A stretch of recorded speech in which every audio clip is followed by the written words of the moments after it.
Meus amados, quero saudá-los com a graça e a paz do Senhor, amém? Alegria estar de volta, irmãos, essa família da fé, família de Deus. Alegria estar aqui, tive aqui há um ano atrás, estava agora me dando conta disso. Troquei ali uma mensagem com Paulo, né? Não posso chamar de Paulinho, porque fica mal.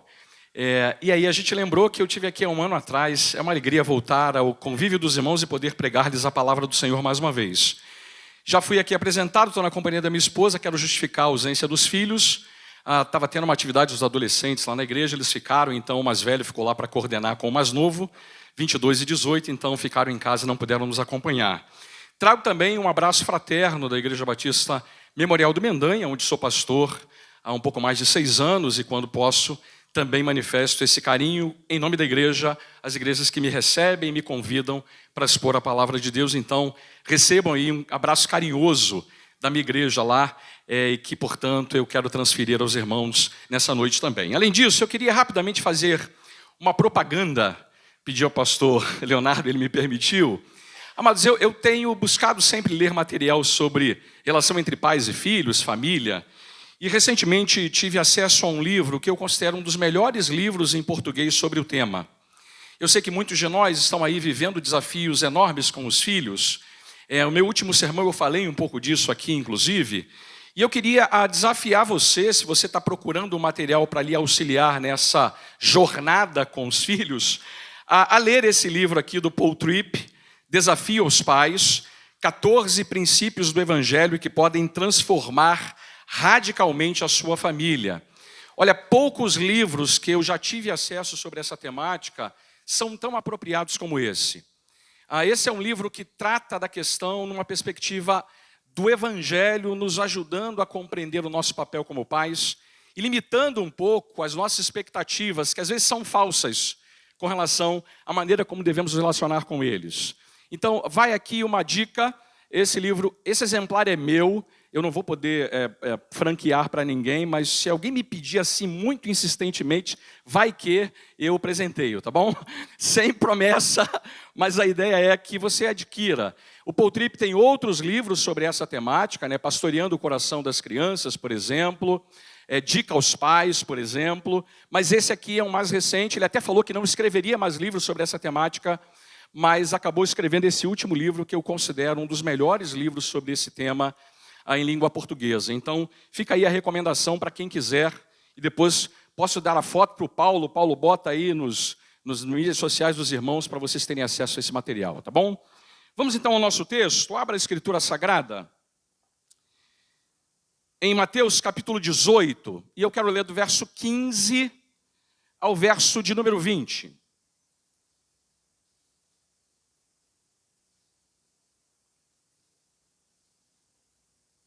Mateus capítulo 18, do verso 15 ao verso 20. O Evangelho de Mateus narra para a gente palavras do Senhor Jesus a todos nós, que são seus discípulos. E ele trata do tema de como devemos lidar com ofensas entre irmãos da família de Deus. Quero que você preste muita atenção no que temos aqui, e a minha pretensão é aplicar esse texto à nossa vida e ao nosso coração nessa noite. Se teu irmão pecar contra ti, vá e a sós com ele, mostre-lhe o erro. Se ele te ouvir, você ganhou o seu irmão. Mas se ele não ouvir, leve consigo mais 1 ou 2 outros, de modo que qualquer questão seja decidida pelo depoimento de 2 ou 3 testemunhas. Se ele se recusar a ouvi-los, conte à igreja. E se ele se recusar a ouvir também a igreja, tratem-no como pagão ou publicano. Digo-lhes a verdade. Tudo que vocês ligarem na terra terá sido ligado no céu, e tudo que vocês desligarem na terra terá sido desligado no céu. Também lhes digo que, se 2 de vocês concordarem na terra em qualquer assunto sobre o qual pedirem, isto lhes será feito por meu Pai que está nos céus. Pois onde se reunirem 2 ou 3 em meu nome, ali estou eu no meio deles. Feche seus olhos. Pai, aplica essa palavra em nosso coração, desvenda os nossos olhos para entender as maravilhas desse texto e da importância dele para a nossa vida. Confronta-nos em amor para que possamos perceber a importância de uma passagem como essa para a realidade que vivemos como igreja. Nós choramos assim, em nome do Senhor Jesus. Amém, Senhor. Quero fazer 3 coisas ao expor esse texto. Primeiro, mostrar a importância dessa passagem mesmo para o mês da família. Quero mostrar como é que há uma conexão direta entre esse texto e uma realidade que nós estamos inseridos como igreja. Segunda coisa que quero fazer, mostrar as limitações desse texto. Há limitações importantes que devem ser consideradas por nós ao aplicar esse texto em nossa vida. E ao mesmo tempo expor o texto. Terceira coisa que faço, quero mostrar as motivações e encorajamentos dados por Cristo para que a gente observe com muita seriedade essa passagem. Então começo dizendo que esse texto nos interessa, mesmo no mês da família, porque afinal de contas somos família de Deus. Essa é a minha primeira argumentação. Lembra que o apóstolo Paulo, ao escrever a carta de Éfeso, diz assim: vocês não são mais estrangeiros e peregrinos, mas concidadãos dos santos e sois da família de Deus. Olha, a igreja local deve funcionar como uma família. Agora que cada membro dessa igreja foi, pelo poder de Cristo, adotado como filho adotivo, inserido nessa igreja pelo novo nascimento, agora todos nós somos habilitados por Ele a sermos parte dessa família. E lembre, os laços dessa família espiritual se sobrepõem aos laços das famílias sanguíneas da qual nós fazemos parte. Lembra uma coisa, nós somos agora da mesma família e, portanto, chamamos uns aos outros de irmãos. Não é isso, irmãos? A gente é irmão. Irmão de todos aqueles que sobre a terra nasceram de novo e foram inseridos na igreja. Somos irmãos. A igreja é um ajuntamento desses todos que nasceram de novo e agora são irmãos. E eu queria lembrar, nós somos irmãos dos animados, dos desanimados, irmãos dos fortes, irmãos dos fracos, irmãos dos certinhos, irmãos dos erradinhos, irmãos dos saudáveis, irmãos dos enfermos, irmãos dos duros, irmãos dos quebrantados, irmãos dos egocêntricos, irmãos dos generosos. Irmão de quem pega a laranja com uma semente, irmão de quem pega a laranja com 14 sementes. Somos irmãos.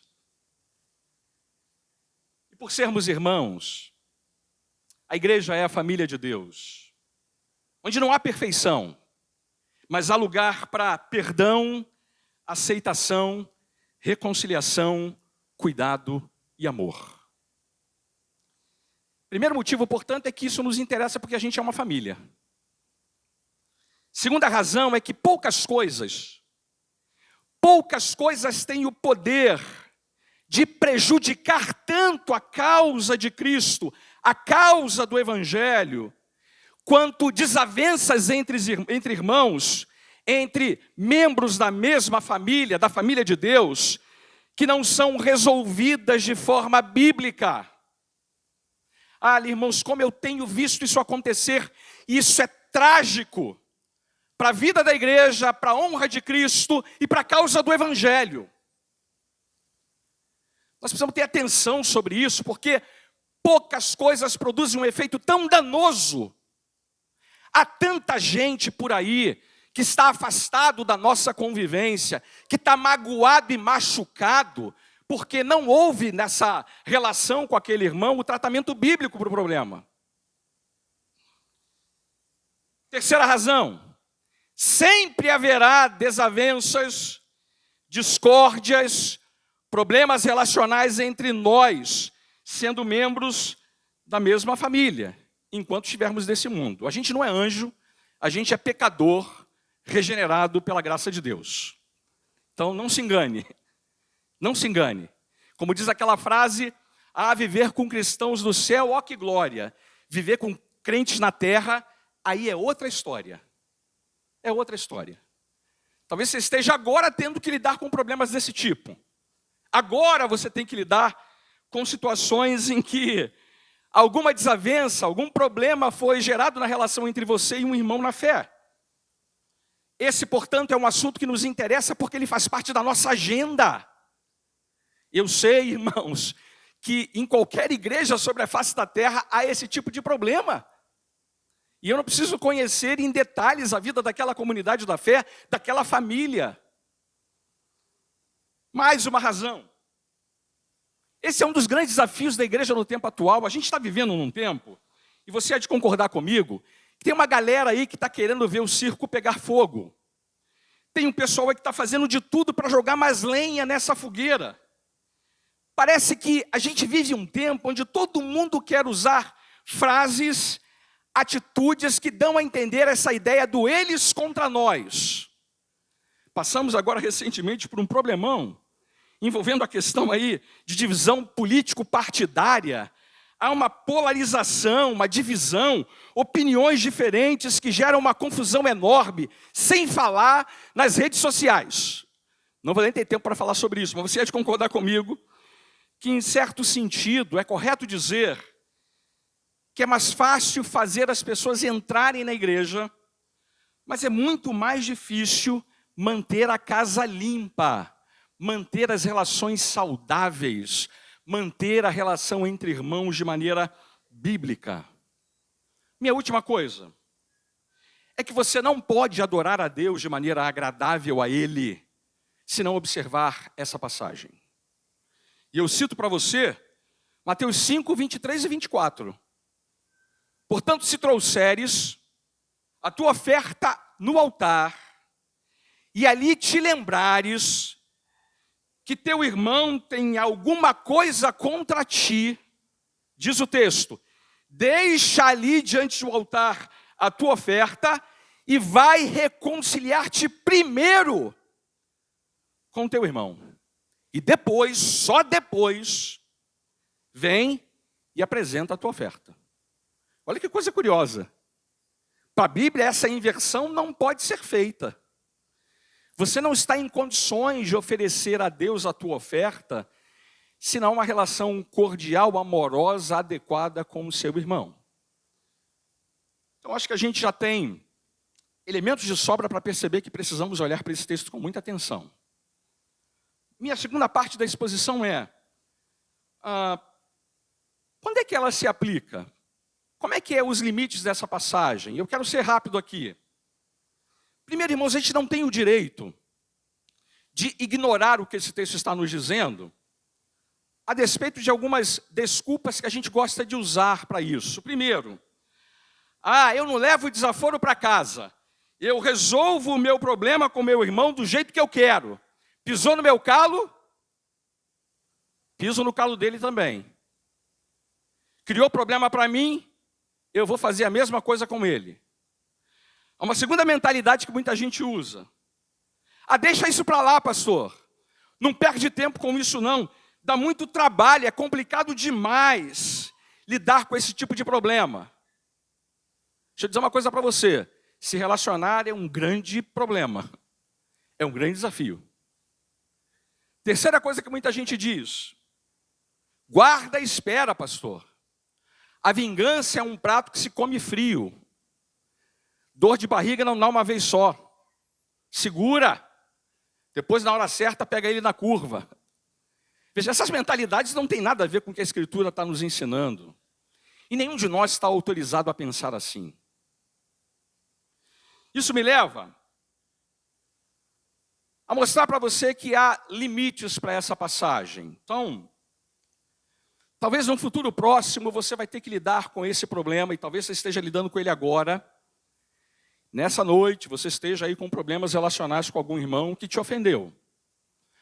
Meu ponto é, até onde a gente pode usar esse texto de maneira bíblica e adequada? E eu quero ser rápido nisso. Primeiro, o texto começa dizendo assim no verso de número 15. Se teu irmão pecar contra você ou contra ti. Muita gente vai ter na sua versão essa expressão contra ti entre colchetes. Porque é uma discussão se de fato essa expressão estava originalmente sendo dita por Cristo. Penso que a maneira de resolver esse problema é dar uma olhada para a pergunta que Pedro vai fazer no verso 21. Dá uma olhada lá no verso 21. Então Pedro aproximou-se de Jesus e perguntou: Senhor, quantas vezes deverei perdoar a meu irmão quando ele pecar contra mim? Então me parece que é correto sim entender que o texto de Mateus 18:15 está falando de uma situação específica. E aí eu quero fazer aqui algumas observações importantes. Primeiro, nós não podemos usar esse texto imaginando que ele se aplica a toda e qualquer tipo de falha que o irmão comete contra a gente. Há algumas falhas que são menores, falhas que não precisam que a gente recorra a esse texto. Há algumas falhas que não deveriam provocar na gente a necessidade de ir para essa passagem. E eu vou fazer isso com base na Bíblia. Não é para a gente ser o chato, o melindroso, que tem uma espécie de caderno de falhas. E aí, toda vez que está na igreja, anota a falha que o irmão cometeu contra a gente. Não é essa a ideia do texto. Parece que aqui há a ideia, sim, de que atitudes menores como aspereza, irritabilidade, impaciência, negativismo, murmuração, falar demais ou falar em ocasiões impróprias, falta de coragem, isso não é um problema para ser levado para esse texto. Chamo isso de falhas menores. Falhas que a gente deve responder com paciência, humildade, disposição em perdoar, relevar aquela situação. O apóstolo Paulo diz em Romanos 15:1, nós que somos fortes devemos suportar as debilidades dos fracos e não agradar a nós mesmos. Há muita ocasião em que você vai ter que fazer isso. Precisa usar de Mateus 18. Deixa eu dar um exemplo para você. Uma vez eu cheguei na igreja e era um domingo em que eu tinha me vestido um pouco melhor. Não quer dizer que eu fiquei mal vestido no domingo na igreja, tá, irmãos? Cheguei na igreja, logo que eu desci do carro, uma irmã me encontrou e falou assim: ô pastor, hoje eu só está vestido que nem gente, hein? Só está vestido que nem gente. Falei, obrigado, irmã. Você já está perdoada, querida. Você entendeu o que eu falei? Eu não peguei Mateus 18, sentei com ela e falei, olha só. Não, irmão, está perdoada, vamos embora, vida que segue. Tem gente que precisa entender isso para muita coisa pequena. Não é? O Spurgeon falava que todo pastor tem que ser cego de um olho e surdo de um ouvido. De vez em quando não é bom nem ver. É bom nem deixa para lá. Eu vou dizer para você, você vai ter que aprender a ser cego de um olho e surdo de um ouvido para muita coisa. Do contrário, vira um negócio insuportável. Essa é a primeira coisa, não é para essas falhas menores que eu estou me referindo. Também não é para um outro tipo de falha, e eu vou aqui também enunciá-las. Não estamos incluindo em Mateus 18 os pecados públicos cometidos contra a igreja de Cristo. Pecados são cometidos contra a igreja de maneira geral. Esses possuem tratamento diferente. Calvino uma vez comentou o seguinte: os pecados abertos e públicos devem ser tratados sem demora pelo conselho da igreja, para que os membros da família de Deus não sofram uma tentação a mais ao pecado ocasionado pela demora.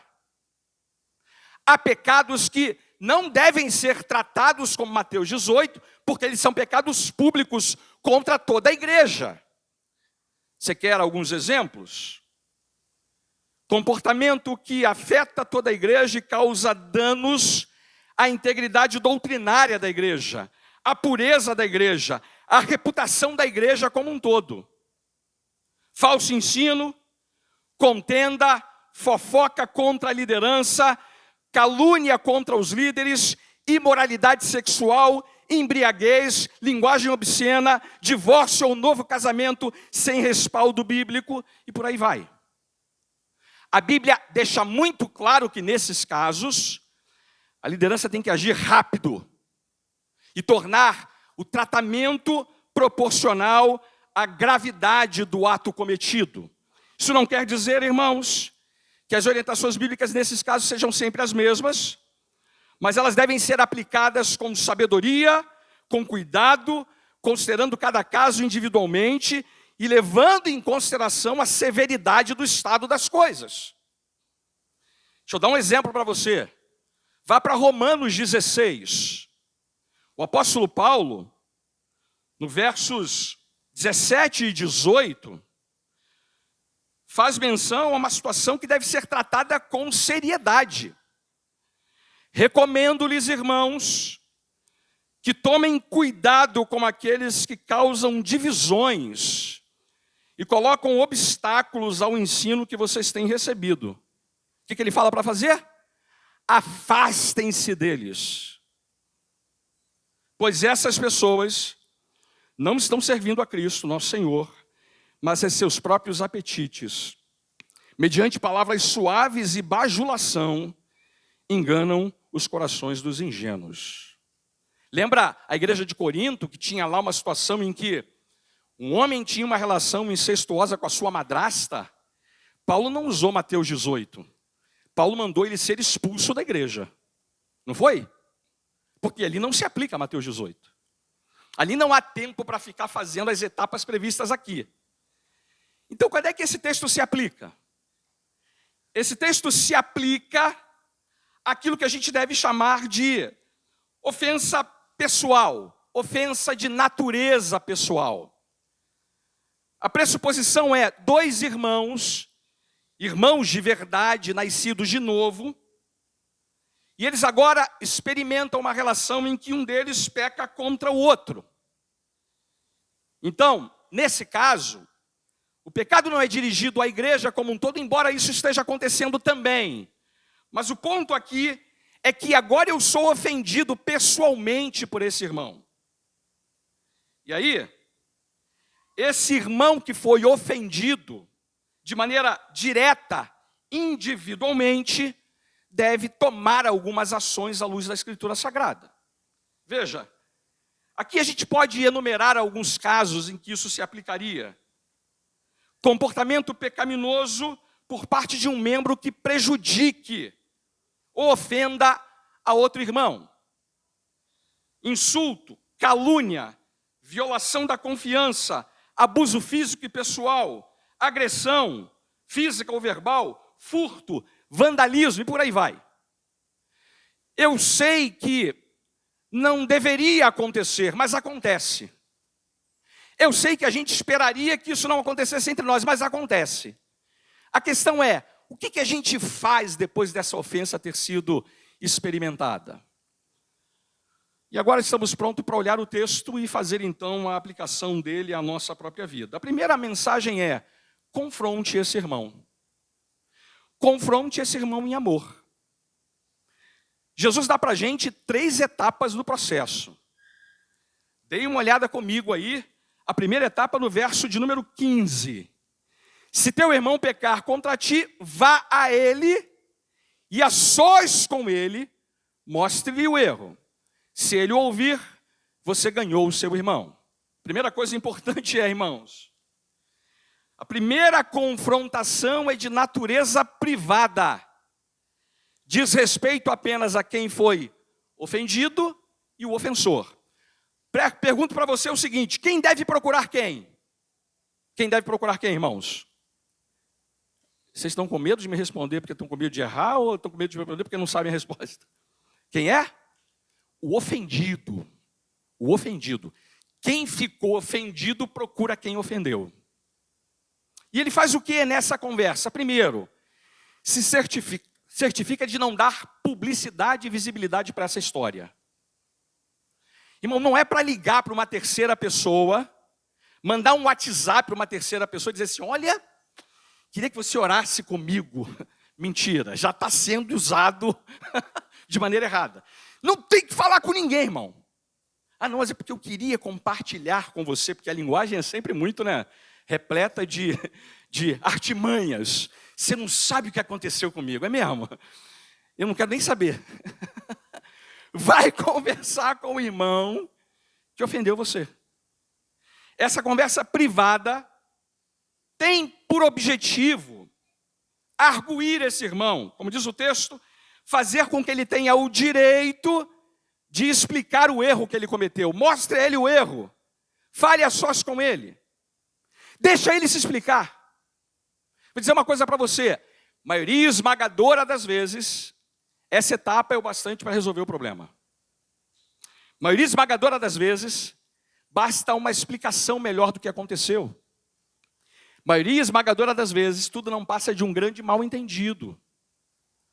E às vezes, irmãos, a gente fica ali alimentando aquela mágoa, quando na verdade deveria procurá-lo para conversar sobre o tema e resolver o problema. Então a primeira esfera é, vá até ele, irmão.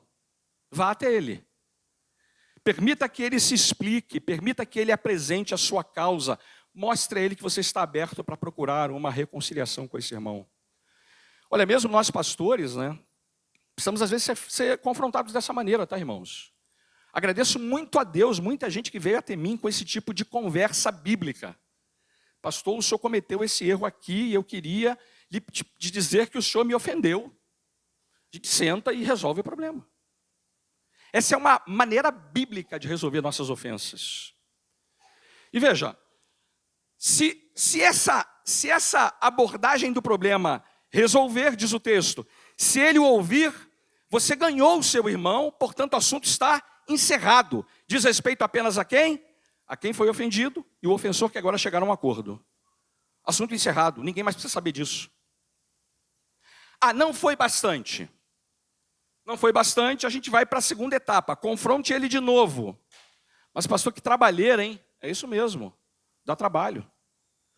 Veja aí o verso de número 16. Mas se ele não ouvir, leve consigo mais um ou dois outros, de modo que qualquer questão seja decidida pelo depoimento de 2 ou 3 testemunhas. Arruma 2 irmãos maduros na fé. Não arruma gente que vai botar mais lenha nessa fogueira.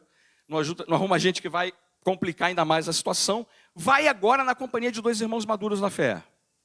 Dá para esse irmão uma segunda oportunidade dele explicar o que está acontecendo. Quanto tempo entre a primeira e a segunda etapa do processo? O texto não diz.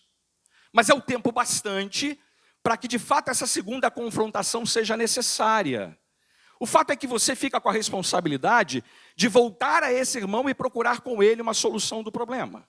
Agora na companhia de gente que pode ajudar a encontrar a melhor alternativa para o impasse, buscando perdão, reconciliação e arrependimento. Irmãos, lembre, isso aqui significa dizer que na prática eu não devo levar esse assunto à igreja enquanto não queimar as 2 etapas anteriores.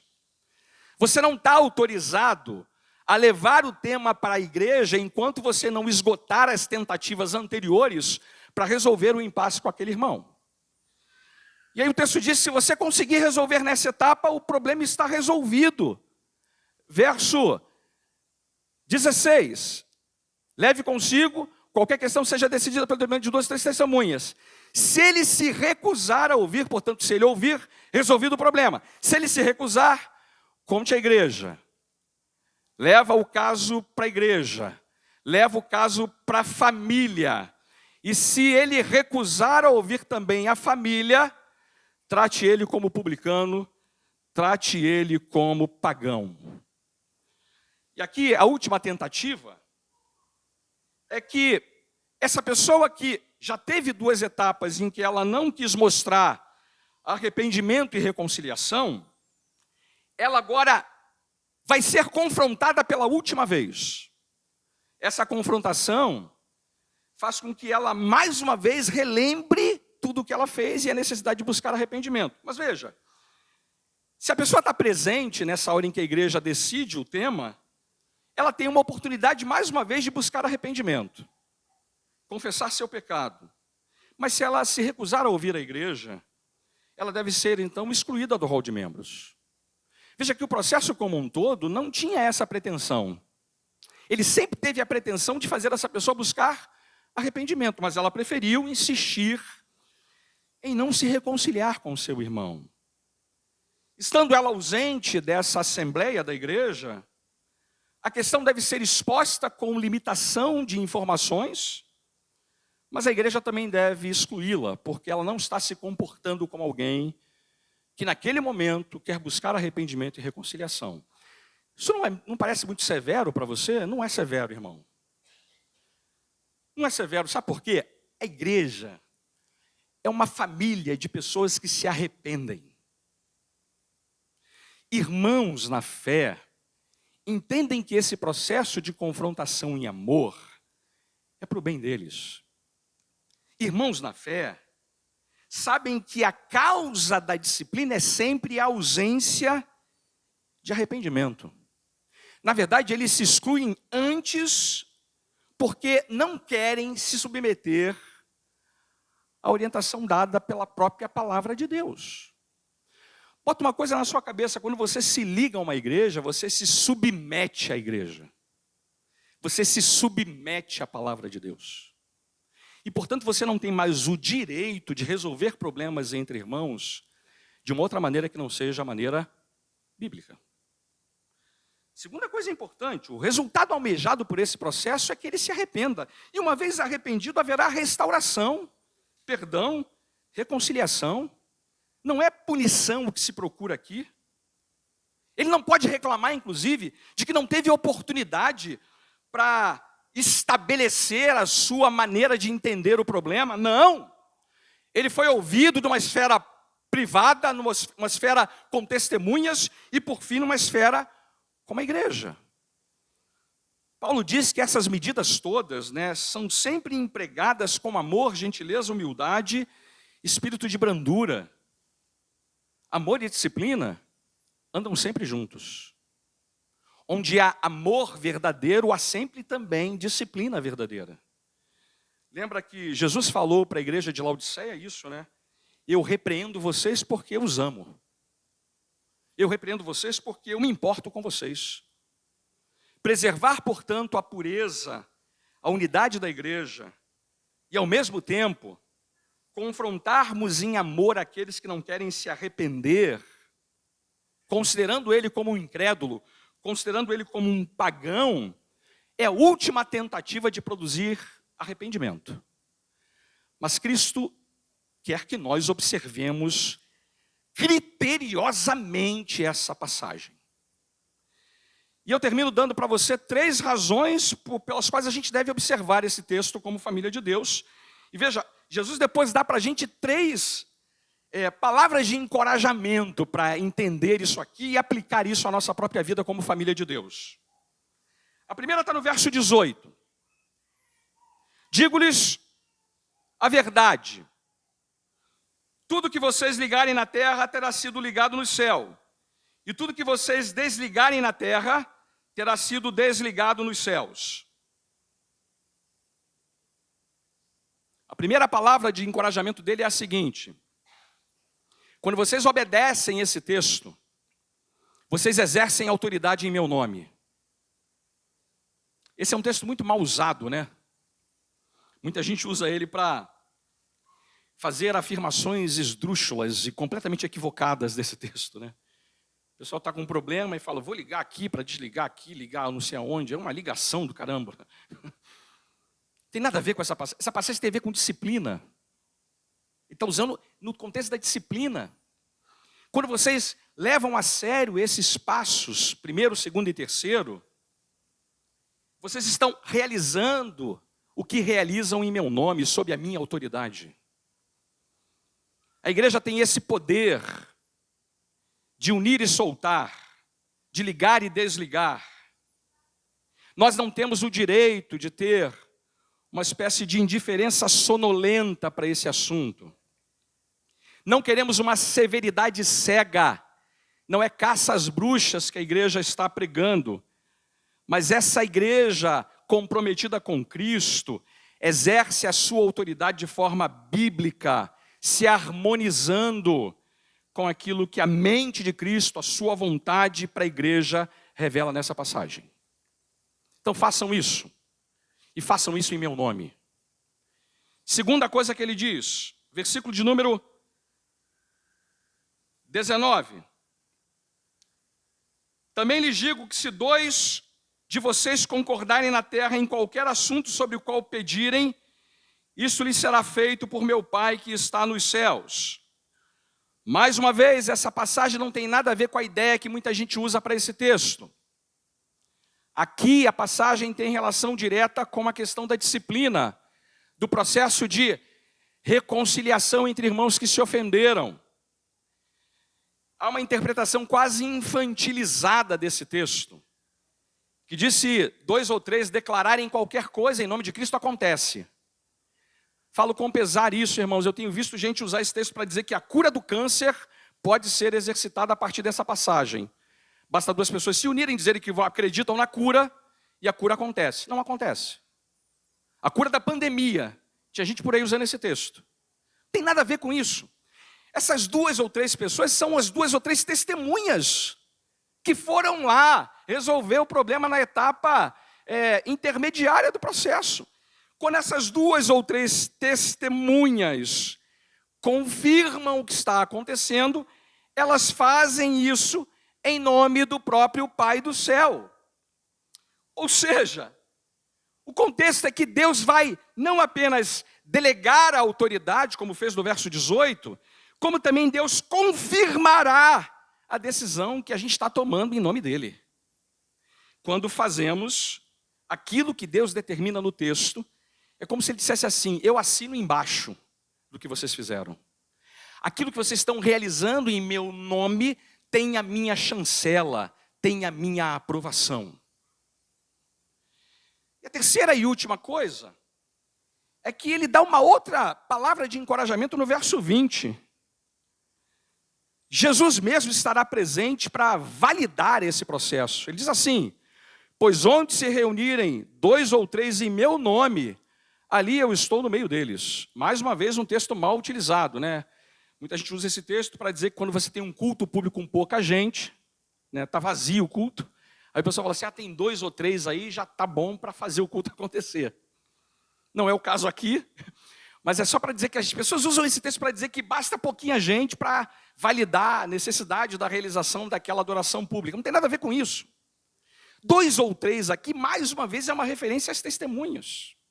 E está dizendo assim: quando vocês realizam esse processo da maneira como eu estou descrevendo, quando vocês cumprem essa passagem na realidade de vocês, eu estarei com vocês.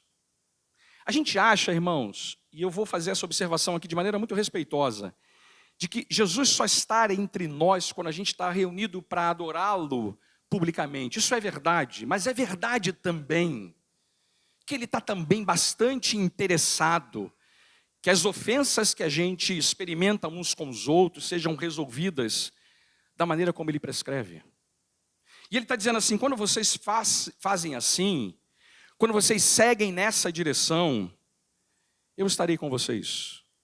Eu promoverei a disciplina entre vocês de maneira a promover o bem de vocês.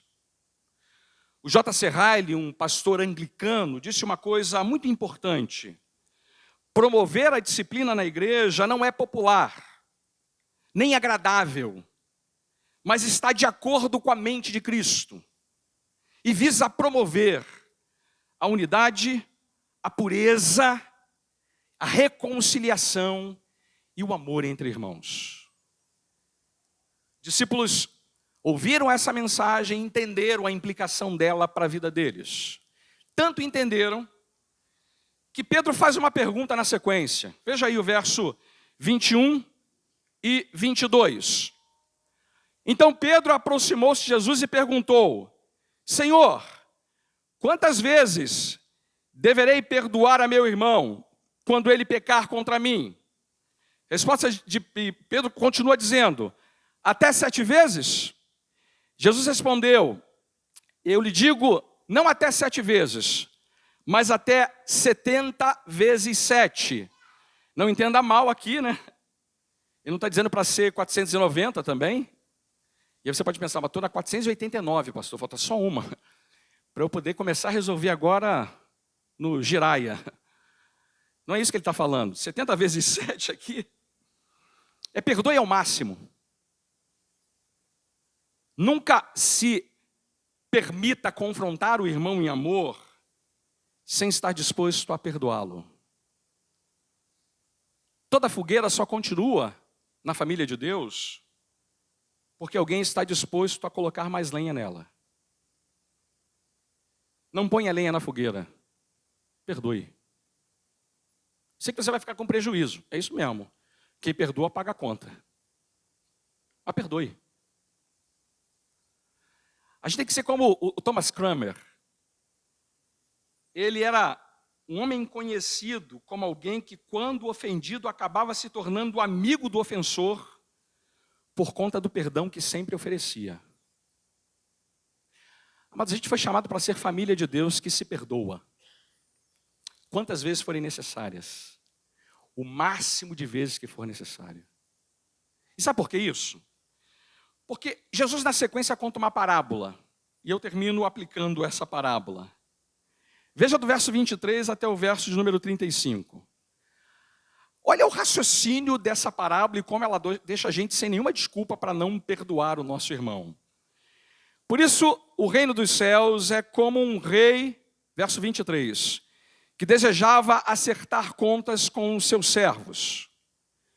Quando começou o acerto, foi trazido à sua presença um que lhe devia 10.000 talentos. Como ele não tinha condições de pagar, o Senhor ordenou que ele, sua esposa, seus filhos e tudo que ele possuía fossem vendidos para pagar a dívida. O servo prostrou-se diante dele e lhe implorou: tem paciência comigo e eu te pagarei tudo. O senhor daquele servo teve compaixão dele, cancelou a dívida e o deixou ir. Mas quando aquele servo saiu, encontrou um de seus conservos que lhe devia 100 denários.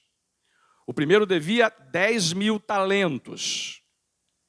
Agarrou-o e começou a sufocá-lo, dizendo: pague-me o que me deve. Então o seu conservo caiu de joelhos e implorou-lhe: tenha paciência comigo, eu lhe pagarei. Mas ele não quis, antes saiu e mandou lançá-lo na prisão, até que pagasse a dívida. Quando os outros servos, companheiros dele, viram o que havia acontecido, ficaram muito tristes e foram contar ao seu senhor tudo o que havia acontecido. Então o senhor chamou o servo e disse: servo mau, cancelei toda a sua dívida porque você me implorou. Você não deveria ter tido misericórdia do seu conservo como eu tive de você? Irado, seu senhor entregou aos torturadores até que pagasse tudo o que devia. Assim também lhes fará meu Pai Celestial, se cada um de vocês não perdoar de coração a seu irmão. Amém, irmãos? Você ganhou da loteria espiritual. A dívida que você tinha com Deus era impagável. Se a gente fizer uma conta aqui rápida, eu tomando como referência que cada talento é 100 reais, essa dívida equivaleria a 6 bilhões de reais. Você pode pagar uma dívida de 6 bilhões? Isso aí é o patrimônio da Casas Bahia. Eu e você fomos perdoados nessa dívida por graça, de graça. Aí você está me dizendo que você encontra alguém que deve para você 10 reais, 100 reais, e você se vê no direito de cobrar dessa pessoa a ponto de criar para ela uma dificuldade impagável, insustentável. Não faz sentido, irmão. Não faz sentido. Alguém que foi atraído pela graça de Deus e perdoado pela mensagem do Evangelho, tem perdão de sobra no seu coração. Procura aquele irmão que ofendeu para estabelecer com ele reconciliação, para estabelecer com ele perdão e amor. Quando a gente é confrontado com a beleza mais incompreensível do perdão e do sacrifício de Cristo, isso nos força a rever o nosso lugar, a abandonar a autocomiseração, a encontrar liberdade em amor e, através do seu Espírito, procurar perdão e amor mesmo para aqueles que nos feriram tanto. Mesmo para aqueles que nos feriram tanto. Mesmo para eles, há perdão de sobra em nosso coração, por causa do perdão que experimentamos em Cristo. Revesti-vos, pois, como eleitos de Deus, santos e amados, de entranhas de misericórdia, de benignidade, de humildade, mansidão, longanimidade, suportando-vos uns aos outros e perdoando-vos uns aos outros, se alguém tiver queixa contra outro, assim como Cristo vos perdoou, assim fazei vós também. Antes sede para com os outros benignos, misericordiosos, perdoando uns aos outros, como também Deus vos perdoou em Cristo. Essa é a mensagem que a família de Deus dá para o mundo e para si mesma, na relação que tem uns com os outros. Feche seus olhos. Vamos falar com o Senhor?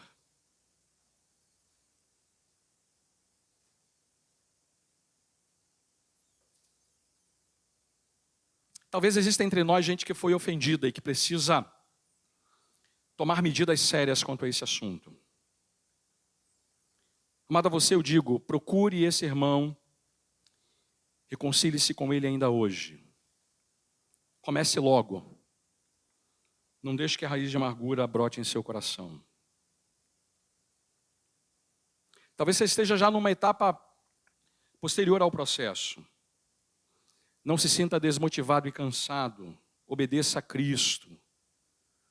Cumpra as etapas previstas do texto bíblico. Ore e haja com base nessa passagem. Nós somos uma família de irmãos perdoados que perdoem. Que entre nós impere perdão, aceitação, reconciliação, cuidado e amor. Pai, sonda os nossos corações. Não nos permita viver como igreja de Cristo, sem que o perdão seja liberado nas nossas relações. Tu conheces o coração de cada um de nós que está aqui, sabes o quanto nós carecemos. Observar com atenção essa passagem e vivê-la no contexto da igreja local. Nos perdoa se temos sido negligentes, nos perdoa se o nosso coração está permitindo que questões de diferenças e ofensas e amarguras não sejam tratadas de maneira bíblica. Nos ajuda, pela obra do Teu Espírito nessa noite, a tomar ações efetivas para obedecer a Tua palavra. Tu estás entre nós, Tu nos concede orientação para viver assim. Nós fomos alcançados pelo perdão de Cristo. E agora, com base nesse perdão, podemos de fato exercitar perdão, reconciliação, amor, graça entre nós. Faz assim para a glória do Teu nome. Faz assim para que sejamos de fato uma família que ama de verdade e se perdoa com base em Cristo. É a nossa súplica, em nome de Jesus. Amém, Senhor.